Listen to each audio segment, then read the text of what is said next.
Luísa. Já era. Começa aí de novo ou não? Não, bora? Segue? Então vamos lá. Eita, boa. Vai começar. Vamos? Pode ser chegar.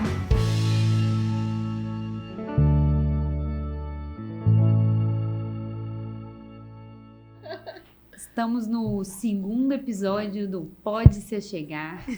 Vamos falar do tema mamiferização. Segundo a Aline, quem escolheu esse tema fui eu. Eu acho que eu escolhi esse tema muito porque eu acho que quando a gente fala do animal e leva para a nossa vida, a gente saber dessa comparação dos animais com a gente, saber que nós somos mamíferos, me colocar no lugar de um mamífero me deixa... Como é que fala? Me causa mais empatia, sabe? E aí eu fico ouvindo a Aline falar sobre mamiferização e me deixa confortável, assim, de saber que é um processo da natureza, né? Na qual a gente se insere. Não estamos sozinhos. Exatamente, eu acho que é isso, né? Existe uma parábola do Michel Audin, que eu vou roubar. Michel Audin, para quem nunca ouviu, quem está chegando nesse podcast, que é esse cirurgião francês, super expoente aí no mundo, que ele abriu um novo olhar sobre o nascimento humano. Eu ia começar de outro jeito, Luísa, mas você falou disso. Olhar o animal, olhar a natureza é uma maneira, é um espelho. O comportamento, né? A gente tem uma relação com o meio e se relacionar com o outro. A gente está falando da relação com um bebê, com o seu próprio corpo. Envolve olhar também o comportamento da natureza, dos seres vivos. E os estudos dos animais, foi isso que deu um pontapé para um salto de um conhecimento científico que vocês vão ver, eu vou botar aqui na cronologia, tem coisas que a gente sabe sobre ocitocina que vieram da década de 70. Gente, eu nasci nos anos 80. Então, um pouquinho antes de eu nascer, começou a ter esse conhecimento que a gente vai falar aqui. Então, olhar para os animais... quem estuda o comportamento animal fala que é como se você estivesse olhando para um grande espelho. Há um tempo atrás, é como se esse espelho tivesse embaçado e a gente não entendia muito bem como que a gente relacionava, o que tinha a ver do comportamento animal com o nosso. Como a ciência começou a se desenvolver, e aí a gente começou a clarear o que tinha de semelhança, moléculas, hormônios, regiões cerebrais, havia semelhanças da fisiologia da nossa natureza. É como se esse espelho estivesse sendo todo polido, só que o nosso elo com essa natureza foi quebrado. Então, o espelho está muito bem polido, só que ele está espatifado em milhões de pedacinhos. Então, muita coisa do conhecimento hoje, né, da relação nossa com o animal, está fragmentado em estudos de animais, coisas da medicina, estudos sobre nutrição. E aí, o que a gente propôs nesse episódio é tentar, a ideia, né, nossa, para a gente se enxergar nesse espelho, a gente tem que conectar os pedacinhos do espelho de novo. E aí, eu queria começar esse episódio com o Michel Audin, ele começa o livro dele, chama Cientificação do Amor, falando assim, o início do capítulo sobre a mamiferização, ele dedica para um cara que foi um estudioso lá do sul da África. Ele publicou trabalho, só como estava em africano, não foi publicado em inglês, né? Estava no outro dialeto. Isso não vazou para o mundo. Mas nos anos 20, um sujeito chamado Eugênio Marais, e ele coloca assim, para Eugênio Marais, quem nunca teve seu espelho quebrado, né? Que é alguém que começou a olhar. Esse cara observava a natureza, era um poeta que estudava muito sobre dor e amor. E ele estudava o comportamento de animais, essa história é muito legal. E ele sabia que naquela região, lá nos últimos 15 anos, os estudos observacionais, nenhum cervo tinha abandonado o filhote. E ele sabia que na espécie humana tinha alguns probleminhas, né? E aí ele começou a observar, e ele fez um experimento que foi assim, um boom. Ele sedou, ele deu éter e clorofórmio para as fêmeas quando estava em trabalho de parto. E o que aconteceu? Acho que vocês já ouviram falar. Elas rejeitaram as crias. E aí ele não sabia, entender o que estava acontecendo. Mas a associação simples o mundo animal é todo muito assim, né? Sim ou não? Ele falou, existe uma relação entre a dor e o amor. Porque se eu tirei a dor do parto, a fêmea não fez o vínculo, ela rejeitava os filhotes. E aí isso ficou esquecido lá, foi publicado depois em estudos lá do mundo animal, etologia. E aí, muito tempo depois, vieram outros pesquisadores, eu notei, nos anos 30, um cara, pai da etologia moderna, fez um outro experimento, publicou, e esse experimento foi foi em inglês. Ele via os patinhos nascendo, a pata dando à luz, e ele ia lá e grasnava, assim, imitava a mãe, logo que o patinho nascia. O que aconteceu com os filhotes? Em vez de seguir a pata mãe, passaram a seguir ele. E esses patinhos ficaram lá, eram como se fossem filhotes. Tudo que ele fazia ao longo da vida, esses patinhos seguiam e não seguiam a mãe. E aí, muitos estudiosos começaram a ver que existia alguma coisa que acontecia ali no início da vida, um momento crítico, sensível, que fazia o vínculo da mãe com a cria. E aí começaram, assim, será que isso se estende para todos os animais? E aí começam a ter experimentos com patos, roedores, mamíferos. Começaram a ver que se você separasse a ovelha e a ovelha não desse uma lambida no filhote, e você separava logo ao nascer, nas primeiras 4 horas de nascer, você separava a ovelha. Se a ovelha desse uma lambidinha no filhote e você separasse, você reintroduzia de novo. Depois de 25 dias, colocava a ovelha com aquela mãe que tinha lambido. E a ovelha na mãe que não tinha lambido. O que acontecia? A mãe que tinha lambido aceitava a ovelha, amamentava e cuidava. A mãe que não tinha lambido rejeitava e deixava. Então eles começaram a falar. Cara, isso foi nos anos 30. E aí veio o primeiro experimento histórico, que foi em 68, que foi assim, um boom lá, que foi a primeira vez que pegaram sangue de um animal, de uma rata recém-parida, injetaram numa rata virgem. E aí a rata virgem, não tinha filhote, foi lá e adotou os filhotinhos e começou a ter um comportamento maternal. Aí começaram a falar, o que está acontecendo aqui? Deve ser, essa vinculação também pode se dar, deve ter alguma molécula no plasma sanguíneo. Isso foi em 60 alguma coisa, em 79, né, e não tinha muito experimento assim, mas já sabiam, né, que tinha alguma molécula, em 79 que começaram a isolar, a ver que a ocitocina, para quem não sabe, a ocitocina é um hormônio que está presente durante a relação sexual, homens e mulheres liberam ocitocina. Durante o parto é o hormônio que faz as contrações do útero para expulsar o bebê, dilatar o colo. Também é o hormônio que faz a ejeção do leite, a ejeção do sêmen. Então é o hormônio que bota tudo para fora. Esse hormônio tinha efeitos mecânicos. E aí em 79 pegaram ocitocina e introduziram no cérebro de mamíferos. E aí viram que acontecia um comportamento maternal. Um bicho que não tinha filhote, um animal que não estava prenhe, fizeram isso com mamíferos. E aí começaram a ver que esse hormônio, que tinha os efeitos mecânicos conhecidos, tinha um efeito comportamental. E aí, cara, esse 79, daí em diante começa a proliferar um monte de artigo científico.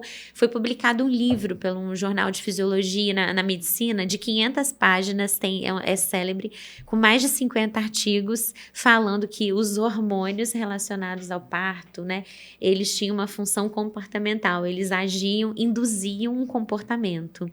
E aí vieram os estudos sobre estrogênio, progesterona, prolactina, mostrando que elas modulavam de alguma maneira o cérebro das fêmeas, fazendo elas se sentirem vinculadas a essas crias. E aí, quando você vai ler histórias, você fala, gente, né, até então era isso.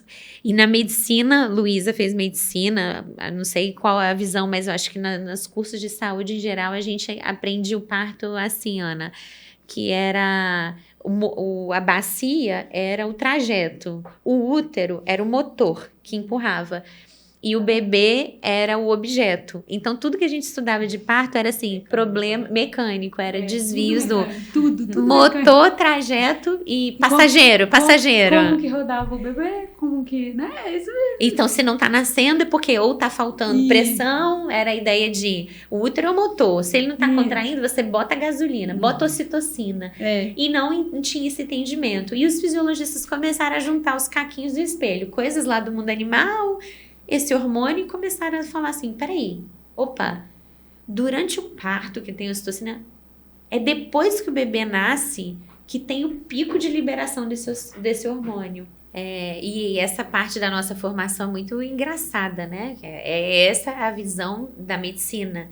E daí que vem um monte de coisa que vai acontecer com o parto. A gente está falando isso tudo dos efeitos comportamentais, são coisas do 1979, tipo, anteontem, né? Muito recente. E aí, os fisiologistas começaram a dosar hormônios no plasma materno e ver como que esse hormônio se comportava. Nesse manifesto, nesse livro publicado, oficialmente começaram a chamar de hormônio do amor. Porque até então, na ciência, era muito louco falar de amor. Porque como é uma palavra que você não consegue definir, então ninguém tinha ousadia de publicar e falar disso, né? E aí eles começaram a ver que, peraí, no momento do parto tem muita ocitocina, mas a liberação maciça, os maiores níveis de ocitocina são imediatamente depois do nascimento do bebê. Algumas horas após. Ele nasce e você começa a ter a máxima produção. Então, começou a se questionar, né? Começaram a olhar de novo para o espelho, que estava meio embaçado, e a pergunta e as conclusões foi, então, parece que o objetivo da natureza com o parto não é a mãe expulsar o bebê. Que até então, tudo na medicina, o objetivo era, vamos ajudar o bebê a sair, vamos ajudar. Era mecânico. E agora parece que o que a natureza quer é que a mãe encontre o bebê. E isso teve mudou um pouco o olhar para o parto. E a visão de que realmente existe alguma coisa importante para que aconteça a liberação desses hormônios, o que esses hormônios estão fazendo, né? O parto, na verdade, ele serve para fazer aquela mãe e aquele bebê terem um vínculo permanente. E esse momento, esse vínculo, essa situação crucial e rápida nunca mais vai se repetir em nenhum outro momento da vida. E aí, dos trabalhos lá do mundo animal, já sabiam que o que acontecia ali ia repercutir no vínculo da mãe com a cria para o resto da vida. Depois a gente vai falando, né? Mas eles já sabiam lá do mundo animal que tinha consequências para a vida inteira. E na espécie humana começam, né? Já tinha muitos trabalhos de Freud falando que existe nessa conexão da mãe com o bebê, como esse hormônio age, a ocitocina age no cérebro. E não o mesmo hormônio que age na vagina, na vulva, no útero, ele age aqui na cabeça. Então, o parto era algo que conectava a mãe com o bebê. A amamentação não era daqui, era daqui. Não era, não era. Era. E aí, muito, eles começaram a ter isso foi um boom. E daí em diante, começaram a haver pesquisas, e vieram muitos outros observadores do comportamento humano. O Michel Audin foi um cirurgião que coordenou uma maternidade na França por mais de 40 anos. Ele já tinha as observações dele, depois que ele começou a publicar, e fazer conexão com estudos que tinham sobre o mundo primal, né, os outros primatas. E aí ele criou uma teoria que é muito difundida e que hoje, né, ela ganhou os contornos, o espelho está sendo polido e juntado, que é a teoria de que esses hormônios, eles só são produzidos em regiões muito primitivas do cérebro. E a nossa parte inteligente do cérebro, que a gente chama de córtex, né, aqui no podcast a gente estudou bastante, né? Então, essa semana a gente usou muito o nosso córtex, essa região do cérebro, que é o HD, a parte onde estão a fala, a memória. E no parto, essa região do córtex da inteligência não estava ativa. E aí começaram a ver que para os outros mamíferos era iguais. Então, nós humanos nos comportamos como mamíferos primitivos, e tinha muitos estudos dos primatas, né, chimpanzés, e começaram a ver que o comportamento era semelhante. E durante o trabalho de parto, para você liberar esses hormônios do amor e do vínculo da mãe com o bebê, era necessário desligar essa parte inteligente do cérebro para as partes mais primitivas, que a gente chama de sistema límbico, que também conecta emoções. Tem uma parte do cérebro que está relacionada ao controle dos instintos, que chama complexo reptiliano. Essas porções primitivas do cérebro que estavam muito atuantes no parto, e elas que coordenavam a produção desses hormônios. E aí o que a gente entende hoje é que para o parto fluir, para essa conexão entre a mãe e o bebê, independente do parto fluir, é preciso que a mãe neutralize toda essa parte inteligente que a gente demorou anos para desenvolver.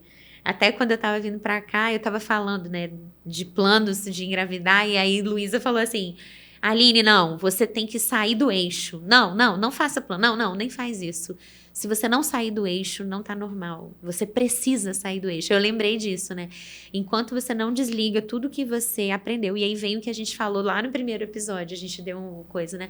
Sobre os fatores socioculturais, o fato da gente ser aculturado e viver em sociedade, a linguagem. Então, tudo isso faz o nosso cérebro inteligente ficar ligado e desliga a função primitiva. Isso deu uma outra visão sobre todo o olhar para o parto, né? Assim, que a gente ainda vai falar aqui, né? Assim, o que a mulher precisa? Não, ela não precisa de muita gente, pelo contrário, né? Por que da luzinha mais por que da luz mais baixa? Por que do cheiro gostoso? Por que intimista, pouca gente? Porque todos esses estímulos, o som, a fala, isso aqui é coisa que estimula mais do que a gente ouvir alguém falando.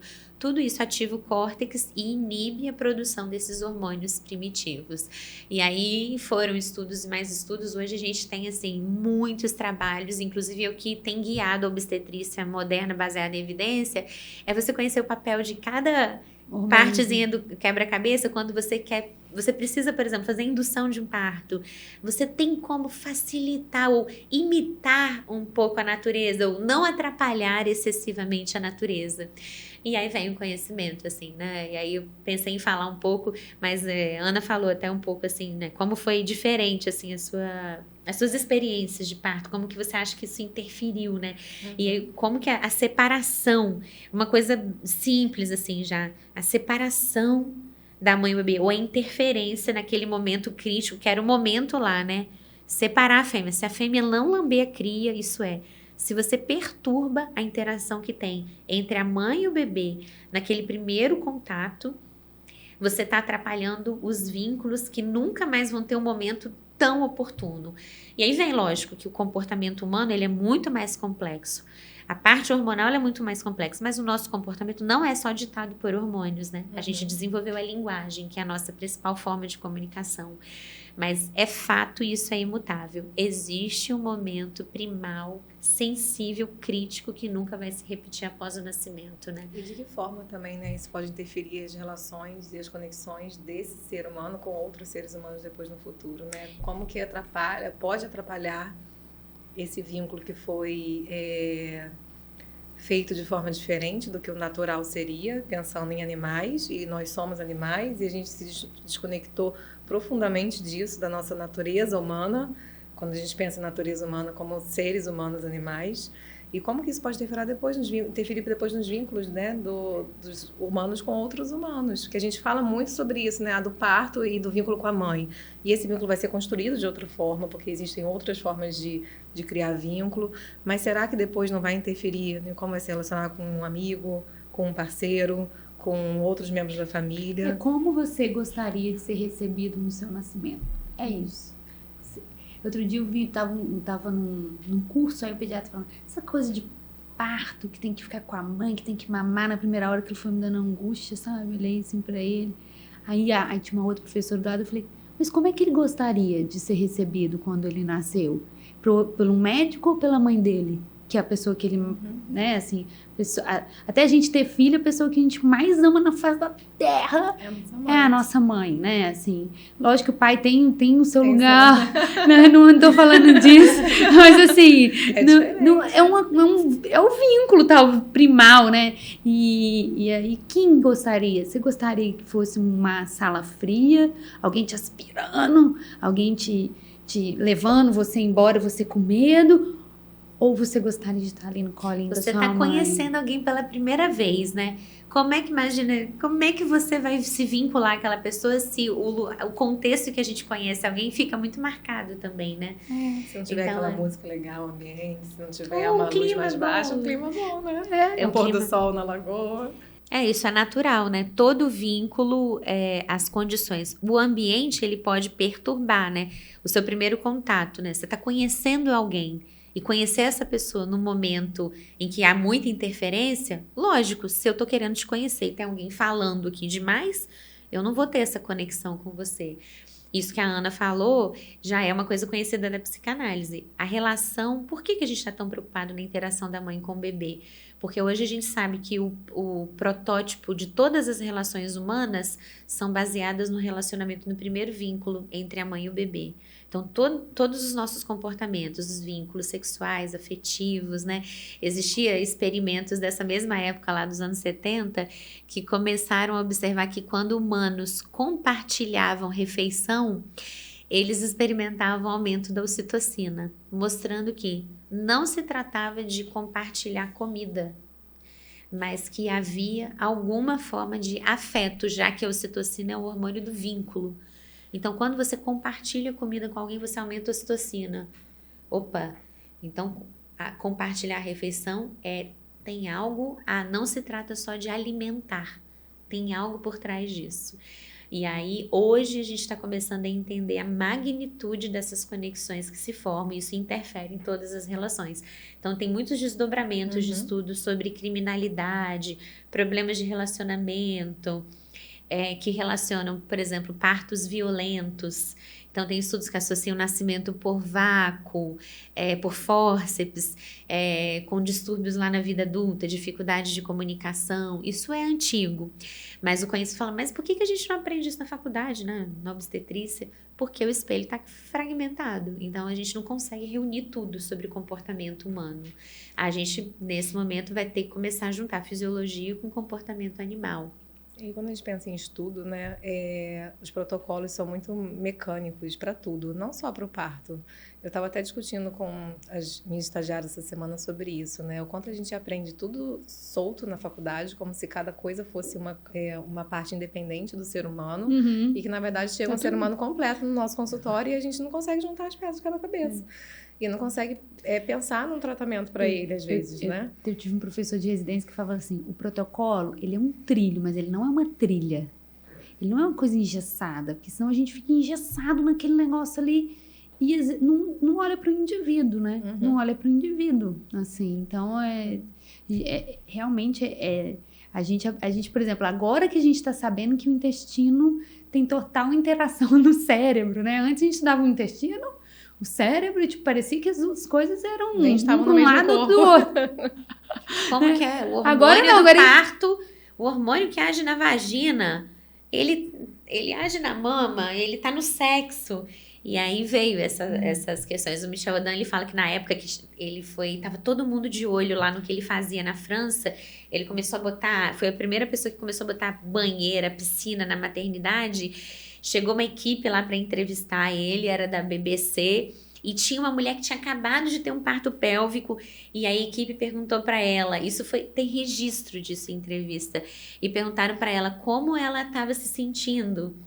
E a resposta dela foi legal, porque foi capturada, assim, ela fala, parece que eu acabei de ter um orgasmo. E aí vieram, né, faria todo sentido, né, o hormônio que está presente no orgasmo está presente no parto. Isso foi... Vínculo. Então, existe dor. Era lá o experimento dos cervos, lembra? Deram éter e cloroformo e tira a dor. Não teve vínculo. Então, parecia... essa associação de dor e amor passou a ter uma explicação, né? Existem moléculas que percorrem o corpo todo, que unem tudo. E a gente esquece totalmente a dor. Só lembro depois do prazer. Totalmente. Depende quando a via de parto foi finalizada. Quando você vai para uma cesárea, que foi o meu caso, Não, assim. assim, na dor do parto em si, né? Claro que existe todo um contexto, talvez, da forma que aconteceu o parto, mas a dor física do parto, é totalmente esquecido.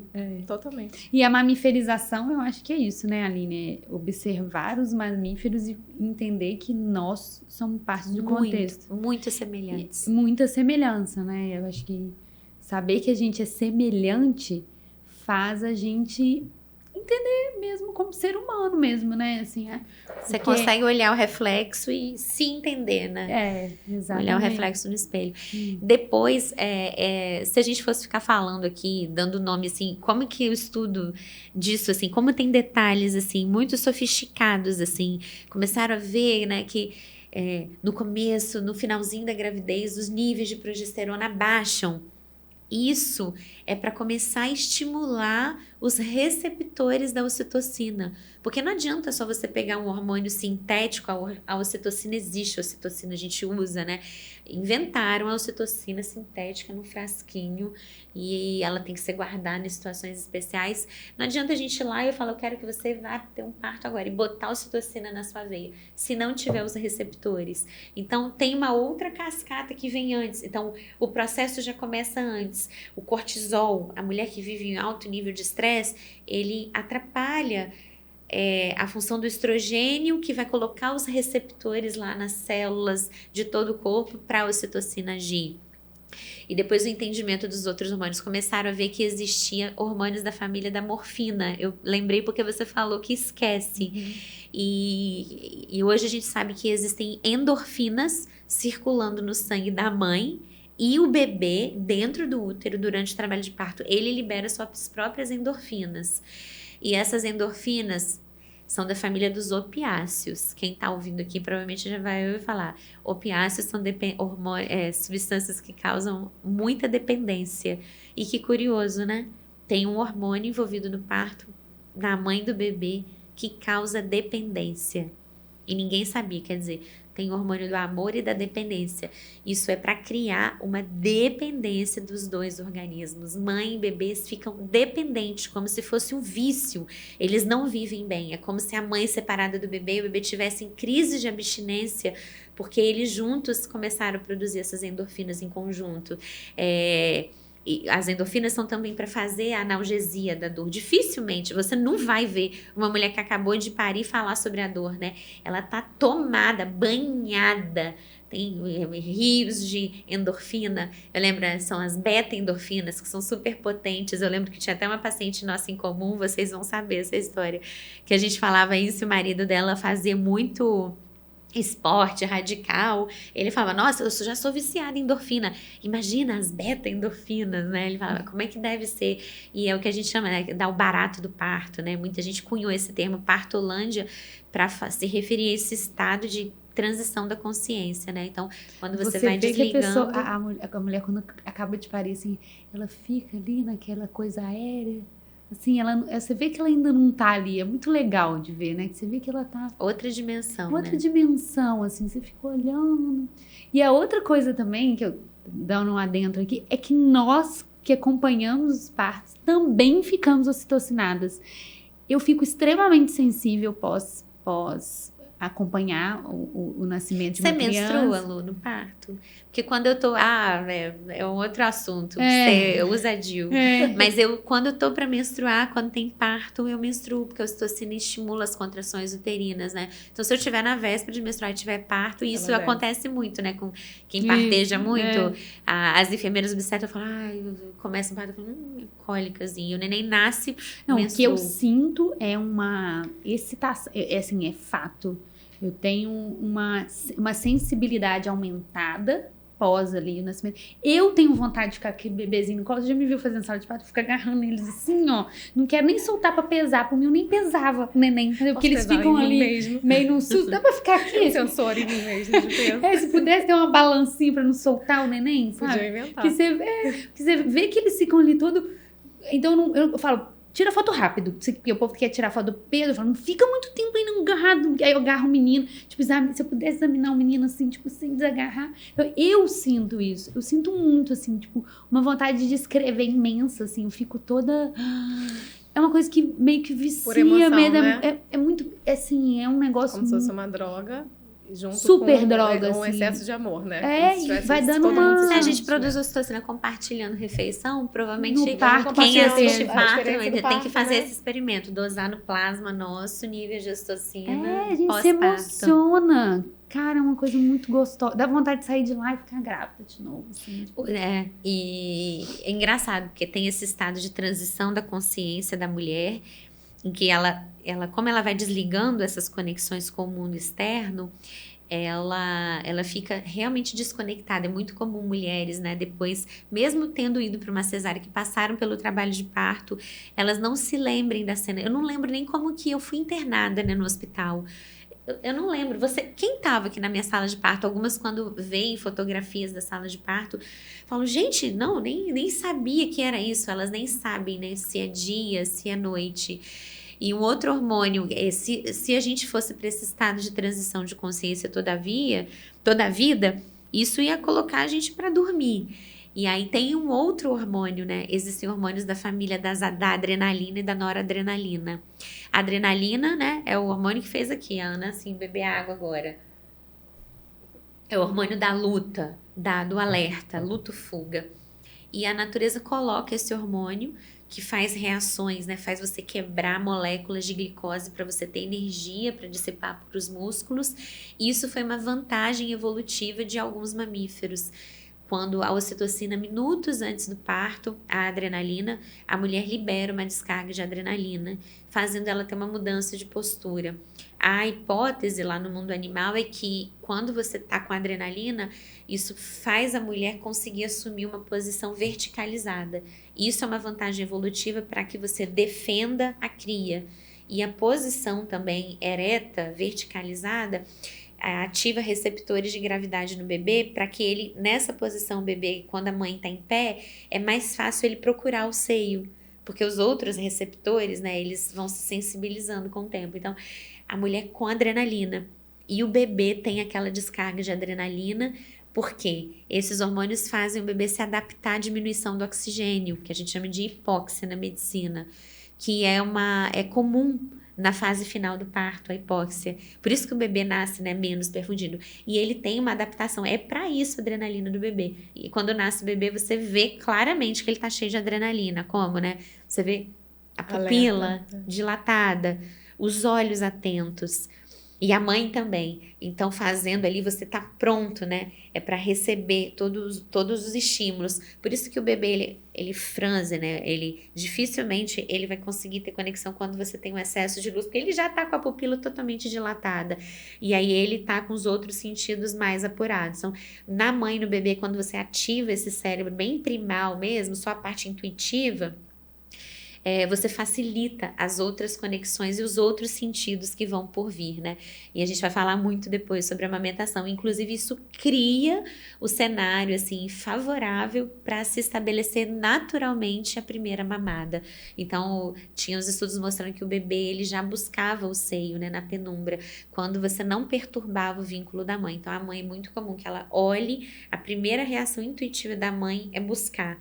Tinha experimentos do mundo animal mostrando que o flerte é uma coisa incomum dos animais e dos mamíferos, e em todas as culturas humanas é uma forma de vínculo, é o olhar, e tem olhares específicos. E ali na hora, é um namoro, né? É o flerte. É engraçado que a mulher pode parar em qualquer posição e ela, se ninguém chamar a atenção dela, ela vira o olho, né, para os dois lados e ela encontra. E o bebê também, ele vira a cabeça e os dois olham, que a gente chama de imprint, né? Então, imagina, os dois estão entornados, a corrente sanguínea ele está entornada de endorfina, ocitocina, olho arregalado, adrenalina, não tem como não ter esse primeiro contato. E aí selou, né, o que estavam tentando explicar lá desde os anos 20, mas que não tinha nome, né? Existem hormônios, sim, existe um cérebro primal, né? Somos iguais, sim, outros mamíferos menos evoluídos. E se a gente conseguir favorecer esse cérebro primitivo, você naturalmente vai favorecer tanto o evento parto, como o evento mamada, amamentação, vínculo afetivo. Amor. E existe porquê para tudo acontecer na ordem que tem que acontecer, né? Para a gente não tentar interferir nessa ordem. Tanto interferência humana da equipe de forma geral, quanto a própria pessoa, né? De não querer controlar, de não querer agendar, de não querer programar, porque é além do que a gente pode dominar. E isso não é nem julgamento, né? Lógico isso que não. Fisiologia. Se quiser, se quiser. Depois de você saber isso tudo, se você quiser, aí é a sua conduta. Eu tenho um devaneio sobre isso. Eu tinha devaneio. Não sei se tá na hora. Acho que já fala muito. E eu até falei isso com a Aline. Eu falei, nada é tão selvagem quanto gestar e parir e ter o recém-nascido em casa, né? Uhum. E o que a gente aprende com isso? De que a gente não tem controle sobre nada. E quanto menos controle, que eu acho que é um pouco que você falou, melhor é. Melhor flui, Melhor flui um parto. E talvez se a gente fosse... Lógico que nós somos seres que pensam, mas talvez se a gente seguisse um pouco mais o nosso instinto ali naqueles primeiros meses do bebê e sentisse só essa ocitocina, só o nosso instinto, talvez as coisas seriam um pouco mais leves, assim, né? Lógico que a gente vai colocar o nosso cérebro evolutivo, mas a gente tem que entender que a gente tem um cérebro víscero-afetivo. A natureza fez esse cérebro ser visceral e afetivo e ele necessita ser respeitado. A ideia, eu acho que é muito essa. E muitas pessoas nunca ouviram falar disso, né? Quando eu nasci, eu duvido muito que a minha mãe tinha acesso a essas informações, né? E ela acho que por isso a gente quis trazer esse assunto, né, Aline? Que é o quanto a gente precisa pensar que a gente precisa respeitar o nosso lado animal. Para as coisas serem mais simples. E não é simples no sentido de não ter significado, de não ter importância, não ter dor, mas para as coisas acontecerem mais naturalmente. E com menos problema, com menos doença. A Aline falou assim, a minha mãe não teve essa informação, né? Mas as nossas mães não tinham Instagram. Então, talvez elas seguissem mais o instinto delas, como uma mulher de aldeia segue mais o instinto dela, sem nem precisar dessas informações que você tá dando. Porque como ela não botou o cérebro dela evolutivo lendo um monte de informação, ela simplesmente bota o neném ali naquele sling ali, ó, balança peito, né? Então ela segue o instinto dela, né? E depende muito também, acho que, da experiência familiar, né, Luísa? Acho que depende, assim, do núcleo familiar, de onde aquela mãe nasceu, eu acho que as nossas mães ainda foram muito bombardeadas por fórmula, por industrialização e tudo mais. Mas, assim, uma mulher de aldeia, uma mulher de repente, de uma cidade menor. Isso, ela segue mais ali o que ela acha, sabe? Assim, o que ela acredita, assim. Ninguém tirou dela, né? Assim, mas lógico que eu tô falando, assim, talvez as nossas mães, eu acho que ainda, por mais que elas tinham interferência, ainda seguiam mais do que a nossa geração quando Instagram. Não tinha ninguém para atrapalhar, né? Porque o problema da interferência, né, do médico, da industrialização, da criação dos hospitais, foi o que mais se criou. Foram práticas bizarras quando o bebê nasce, de maneiras de você separar a mãe do bebê. Sim. Por exemplo, uma coisa que é péssima, o bebê ao nascer mudar ele de cenário, imagina. Leva ele para uma sala, separa. E as mulheres eram, né, sedadas, separadas, independente da via de parto. Muito se fez, né, muito se criou, assim, maneiras de você separar a mãe do bebê. Muito. E aí o Odan e muita gente, muitos pensadores falam, por que a gente fez isso com a nossa espécie?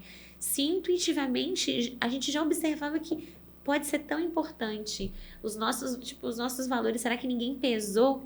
Né? E a gente paga muito o preço das relações hoje. Hoje eu estava falando com um psiquiatra no consultório, ele falando que atende muito criança com automutilação, problemas de personalidade, tentativas de suicídio, e ele falou que é muito frequente. E aí, a teoria é que quando você não respeita esse cérebro afetivo, as consequências dessas interferências mudam as relações que o ser humano vai estabelecer para a vida toda. Você falou pediatra, ai que palhaçada, né? Deixar a mãe com o bebê.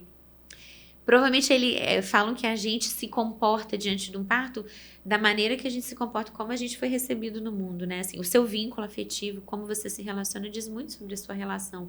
E provavelmente ele foi Ele não teve essa interrompido esse experiência, vínculo, ele sim. nunca teve. Então, por isso que tem hora que eu falo, gente, não se trata da gente sair ensinando para os outros humanização, porque humanização é uma coisa que se sente. Mas tem gente que nunca conheceu esse vínculo, não vai entender a dimensão, assim, da sensibilidade, né? Então, muitas mães que viveram é perfeito até... e mágico, né? Sim, total. É perfeito É e só mágico, não perturbar, né? E aí eu queria até compartilhar, né, que eu vivi isso na pele, quando eu tive 3 filhos de formas diferentes, em momentos diferentes. O primeiro nasceu a termo, nasceu bem, foi tudo bem, teve a primeira mamada ao nascer, ficou comigo pouquíssimo tempo, mas ficou. Eu tive analgesia, ele logo foi levado para longe de mim, foi pesar, enfim, fazer tudo que tinha que fazer, e a gente se encontrou 1 hora depois. E como eu fiquei incomodada com aquele ser que tinha chegado ao mundo, e eu ficava triste de eu não amar do jeito que todo mundo falou que eu ia amar, e ficava me cobrando, eu olhando para ele no quarto, eu olhava para o meu marido e falava, eu não amo ainda, quando é que vai acontecer, quando que vai acontecer? E é claro que o amor foi construído, né, ao longo da relação, e tive minha segunda filha, que foi prematura, não pôde mamar na primeira hora de vida, apesar de não ter tido intercorrência nenhuma no parto, a pegar 9 e 10, ela poderia, hoje eu tenho certeza que ela poderia ter mamado tranquilamente, ter ficado comigo, mas na época eu não tinha essa segurança e esse conhecimento. E ela foi levada logo para ficar na incubadora, ficou 1 hora na incubadora e depois que ela foi ficar comigo. A minha experiência com o meu primeiro filho propiciou um vínculo diferente com ela. Sim, já amo. Mas eu tenho certeza que foi porque eu já tinha tido um filho antes, então eu já era mãe. Ocitocinada. Aí exatamente, eu já tinha esse amor em mim. Já tinha um comportamento. Já tinha um comportamento de mãe que eu precisava, sim, né? Eu também senti diferença. Dá muita diferença. Muita diferença. Eu falo que a Manu, eu construí o amor, assim, a minha primeira filha, eu construí o amor, e eu falava, mãe, você não me contou que não amava logo, você não me contou que era assim, falava muito isso com minha mãe, que minha mãe, ela já, a amnésia já tocou ali, fato, e aí a segunda, não, eu lembro de amar, sabe, ela chegou, eu amava ela, eu senti vontade de ficar com ela no colo, agarrada, e a Manu era pura adrenalina, assim, de várias coisas além de que passa na nossa cabeça, mas eu senti isso muito na segunda. Não é? É um porque amor. você já tem a experiência. Aprendeu né? um comportamento, né? O comportamento materno, ele vai E como a gente reproduz estabelecido. isso, né? Eu lembro, assim que eu tive o João, chegar no consultório com outras gestantes e falava, não se preocupe em amar, o amor vai ser construído depois. Eu falo isso pra todas as minhas amigas. Isso. Até hoje eu falo muito. Toda vez que eu vejo uma gestante, eu falo, deixa eu te contar o puerpério. Deixa eu te contar, assim. Mas eu tive a chance de viver o terceiro parto completamente diferente, né? Que seguiu um curso natural com todas essas etapas possíveis, hormonais, e o vínculo foi completamente diferente. Óbvio que isso não quer dizer que eu amo mais o meu terceiro filho do que os demais, óbvio que não. Mas a forma como se estabelece a só forma muda. Vem de um exato, jeito. vem de um porque jeito o amor- avassalador, é muito diferente. O amor, ele vem, assim, com seu filho. Não tem jeito, o amor vem. E assim, que eu via da primeira filha, que aquele sorriso social, então, assim, a criança faz de tudo pra você amar ela. Não tem jeito de você não amar muito profundamente seu filho. Não é isso, nem disso que a gente tá falando. É só que é mais, eu acho que talvez tenha sido mais leve, fácil, né? mais Mais gostoso, fácil, aquele exato. amor macinho, sem dureza, sem dificuldade, sabe? É só amar, assim, né? É só amar. E isso foi muito mais rápido, né? É. Aí é claro que vem junto com a vivência da maternidade que eu já tinha, mas eu tenho certeza que teve uma interferência hormonal muito diferente. Porque os sentidos foram outros, ativados foram outros. E de jeito nenhum, assim, eu acho que quando a gente tá falando muito, assim, desse comportamento, isso acaba levando, assim, para esse lado natural, mas A gente não tá falando que a mãe, gente, e não é ideia, ninguém que não passou por isso vai amar menos. Não. Mas olha, a natureza, ela te entrega um cenário muito favorável. Se você souber disso, você pode usar existe um momento Isso a seu assim favor, né? crucial, né, a seu favor. E assim, E não é uma moda, não é um direito estabelecido por uma norma de que o bebê ele precisa mamar quando ele ao nascer, não. Isso flui, é intrínseco, né, ao contato, ao vínculo que a mãe tem, o contato pele a pele imediato. E aí quando vocês começam a ler as recomendações científicas atuais, né, que a mãe deve ter um imprint, um primeiro contato com o bebê olho a olho, o contato pele a pele, porque na pele vai sendo estabelecida outras conexões. A primeira mamada vai surgir naturalmente, né? Porque o bebê ele vai sentir pelo olfato o cheiro da mama, como as coisas vão se estabelecendo, você passa a entender por que as práticas, né? Porque hoje a gente consegue entender um pouquinho melhor. E eu acho que esse podcast pode se achegar, porque aqui não tem julgamento, aqui tem informação, mas escolher um parto cesárea então, mas sua essa informação escolha. não é tão importante para uma cesárea ser diferente. Exatamente. Porque a experiência vai ser diferente. Exatamente. Não porque foi um parto normal ou não. Ou Exatamente. vaginal ou não vaginal. Valorize esse mas momento. Mas a experiência do parto vai ser completamente diferente. Você tá indo para uma conexão, igual eu falo com uma mulher, isso tudo bem, assim. Vai ser difícil, né? Você chegar lá com malas agendadas, como se estivesse fazendo check-in no hotel e ir para ganhar seu bebê. Mas se você está indo, escolheu isso, ou por que não entrar em trabalho de parto? Ou se você não vá como se fosse algo, vá pronta para um grande encontro, né? Ali naquele momento, conexões sublimes, sagradas vão se estabelecer, assim. E assim, tem gente, assim, eu mesma, né? Assim, tem gente que às vezes desiste, né? Não, né? Tem isso, a gente sabe que tem mulher que desiste no meio do caminho de um parto vaginal. Mas a pessoa não pode ir para essa cesárea também com um olhar de eu não venci, eu tô morrendo. Não tem nada a ver. Cara, vai que você tá ganhando. Vai pro encontro. É legal vai isso. Pro grande encontro. Exatamente. Vai que você vai amar muito, assim. Vai pro coração aberto, né? Não é pra aquele encontro. Não, só mais um, não sei se vai dar certo. Eu não tive é um grande isso. encontro da sua vida, eu não tive né? isso nas minhas cesáreas, eu não tinha essa visão nas minhas cesáreas. As meninas foram separadas, eu cismei que elas estavam todas em sofrimento, então eu não tive esses grandes pediatra no parto e não mãe, né? Fiquei muito eu só lembro da bochechinha da Manu, da Rafa eu nem lembro. E elas foram para incubadora, então elas não tiveram isso também, assim. Lógico que rola culpa, mas a gente vai falar disso daí em algum momento. As causas para perturbar, elas não são intrínsecas à mulher, né? Não tive nenhuma das duas mamaram na primeira hora da vida. Então, assim, né? E a gente ainda vou falar de várias vivências minhas e falhas mesmo, assim, então... Saber disso. Por que eu queria mamiferização? Cara, porque eu falava... Por que eu não tive esse insight antes, né? Antes de ser mãe. Assim, mas Manu tem 7 anos, né? Assim, por mais que... isso daí foi na década de comecinho dos anos 80. Chegou pra mim agora, 2 anos pra trás. Que hoje as pessoas banalizam, né? O citocina, hormônio do amor. Falo, se bobear, tem outdoor, assim. Você sai na rua, citocina, o hormônio do amor. Daqui a pouco eu vou fazer propaganda de remédio pra... baixa libido, tome ocitocina. Parece que já tá tendo agora o uso de implante de ocitocina. Mas é um conhecimento muito novo, assim. Acho que se você tá ouvindo agora isso tudo pela primeira vez, isso tá te dando, assim... Muita gente ouve quando começa a falar um pouquinho da fisiologia, assim, desse processo, né? Da chegada do bebê e fala... Foi por isso. Então foi por isso. Então foi por isso que não deu certo. Então foi. E as peças se encaixam. Então o sistema, ele vai criar tudo, parece que ele faz de tudo para atrapalhar, né? Porque é completamente irracional encaixar esse comportamento animal no nosso modo de vida, né? E aí a mulher, assim, por exemplo, eu vivenciei nos partos, na vida médica, assim, a mulher tá gritando demais, né? E aí, quando você vai pro seu parto, tendo vivenciado esse tipo de parto, fica mais difícil. Você já se censura. Mas eu acho que no próximo episódio a gente vai falar de outra coisa que libera várias... Esse aí não tem como. Aí coloca de cara o rótulo. Somos mamíferos. Que é mamar. A amamentação, né? Então é isso. Para encontrar a gente, nossa rede social tá no Instagram, pode se chegar, @pode se chegar, ou no YouTube também pode se chegar. Os episódios são semanais. Aqui a gente está com a Luísa, pediatra. Também está no Instagram. Qual é o seu Instagram, Luísa? Luísa NMV. Totalmente... Não comercial. Não comercial. Quero nada com essa blogueiragem. Tô aqui no podcast, mas eu não quero nada com a blogueiragem. O meu tá um pouquinho melhor. @doutora Aline Puglia. A obstetra do grupo. E eu, Ana Paula, nutricionista. Vocês me encontram com Ana Nutrir e Cuidar.